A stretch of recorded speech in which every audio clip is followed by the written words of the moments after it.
Mesdames et messieurs et mesdemoiselles, recevez mes salutations encore une fois, les plus amicales et humaines.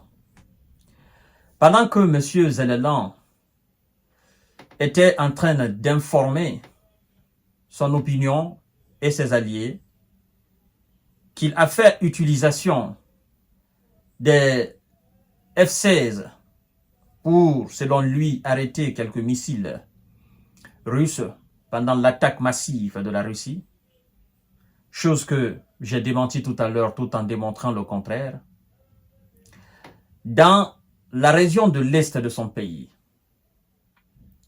une nouvelle localité a été conquise ce matin.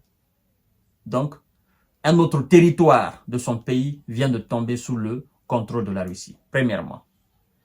Deuxièmement, la nuit de mardi à mercredi, dans cette même localité, l'Est du pays, la Russie a fait parler encore une fois la poudre. C'était encore des missiles. Et le gouverneur de la localité de cette région informe l'opinion nationale et internationale que 6 personnes ont été envoyées au repos éternel suite à ces actions militaires aériennes de la Russie. Dans ce cas de figure, peut-on accepter que M. Zellelan, à une période cruciale de l'histoire de son peuple, de l'histoire de sa nation, de son pays, peut accepter de garder les F-16 immobilisés sur place et ne pas les laisser sillonner le ciel des Ukrainiens? C'est pour vous dire encore une fois qu'il a menti. Puisqu'il sait que les F-16 dans le ciel ukrainien constituent une cible très privilégiée de l'armée russe. Donc, il ne peut pas risquer de les sacrifier comme ça. Nous allons entrer dans les profondeurs tout à l'heure et de détailler effectivement ce qui s'est passé la nuit de mardi à mercredi et ce matin ce qui s'est passé évidemment. Mais avant tout, je vous prie de partager la vidéo dans tous les groupes possibles, de vous abonner sur ma chaîne YouTube Kanté-J Visionnaire le vrai, d'activer la cloche de notification pour ne plus rater mes vidéos, mais aussi vous pouvez donner vos différents points de vue dans les commentaires, dans la section commentaires. Et chacune de vos actions, comme je ne cesse de vous le réitérer, contribue à l'émergence et au développement de notre chaîne YouTube, mesdames et messieurs. Alors, nous entrons directement dans le vif du sujet pour que vous puissiez comprendre. Parce que moi, je ne suis pas quelqu'un qui est prêt à accepter et à raconter des mensonges. 6, le nombre 6 personnes, dans les frappes russes sur l'est de l'Ukraine. Oui. 6 personnes ont été envoyées au repos éternel mercredi par plusieurs frappes russes dans la région de Donetsk, dans l'est de l'Ukraine, a annoncé le gouverneur régional, alors que les forces russes progressent dans la zone. C'est lui-même qui dit cela, c'est pas moi. Il dit, je cite, « Dans la matinée, les Russes ont envoyé 4 personnes au repos éternel et anéanti une maison à Ismailivka, voilà. Village est situé tout près du front, a déclaré le gouverneur Vadim Filashkin sur Telegram. Une autre attaque a envoyé au repos éternel 2 personnes près de Chassifiar, place forte régionale, a-t-il ajouté. L'armée de M. Zellelan est à la peine, dit-il. L'armée ukrainienne est à la peine dans l'Est. L'Est qui est l'épicentre des combats où les troupes russes avancent graduellement depuis plusieurs mois. Depuis plusieurs mois, c'est pas moi qui le dis. Les troupes russes avancent graduellement. Ça veut dire étape par étape. Petit centimètre par petit centimètre. Petit kilomètre par petit kilomètre. Et comme on a l'habitude de dire, c'est petit à petit que l'oiseau fait son nid, les Occidentaux vous diront, les Russes ne font pas de percée majeure. Mais, depuis 2022, jusque-là, le président ukrainien M. Zellelan vous a dit hier que l'armée russe contrôle 27% du territoire ukrainien. À ce stade, est-ce qu'on ne peut pas arrêter de jouer aux mots? 27% qui est sous le contrôle de l'adversaire. Est-ce que peut-on arrêter de jouer aux mots? Là, on ne parle plus de percée. Ça dépasse la percée. Oui, parce que pour eux, il faut forcément prendre une très grande ville. Mais la Russie a pris combien de grandes villes depuis 2022? 27% du territoire. Il y a combien de grandes villes dans les 27% du territoire? Bakhmut est dedans. Bakhmut est dedans. Mesdames et messieurs. Advika est dedans. Est-ce qu'on peut-on encore continuer à dire que ce n'est pas une percée majeure? Mais puisque la Russie s'en fout des qualifications utilisées par les Européens et Américains pour qualifier son avancée, elle, ce qui l'intéresse, c'est son gain territorial. Alors, c'est pourquoi ils disent graduellement, mesdames et messieurs. Alors, vous devez savoir que la défense russe, le ministère de la défense russe, ce mercredi, a affirmé avoir conquis, n'est-ce pas, une autre localité.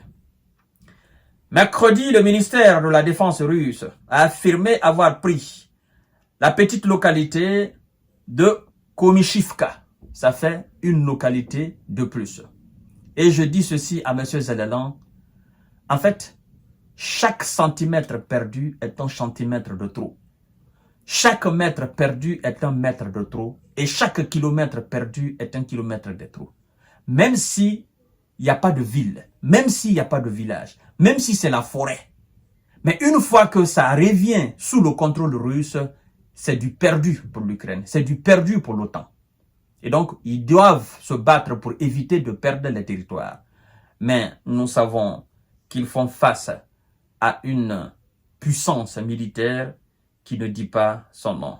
Mesdames et messieurs, cette nouvelle localité, on nous informe, elle se situe à une vingtaine de kilomètres au sud-est de Pokros, ville qui constitue un important centre logistique. Je vous ai dit hier que les Russes ne viennent pas seulement au nord, encore moins l'est au sud de cette ville. C'est-à-dire, la Russie vient comme ça. Vous comprenez? Elle vient en encerclant la ville. D'abord, en coupant la ville de ces petits villages, tout en avançant.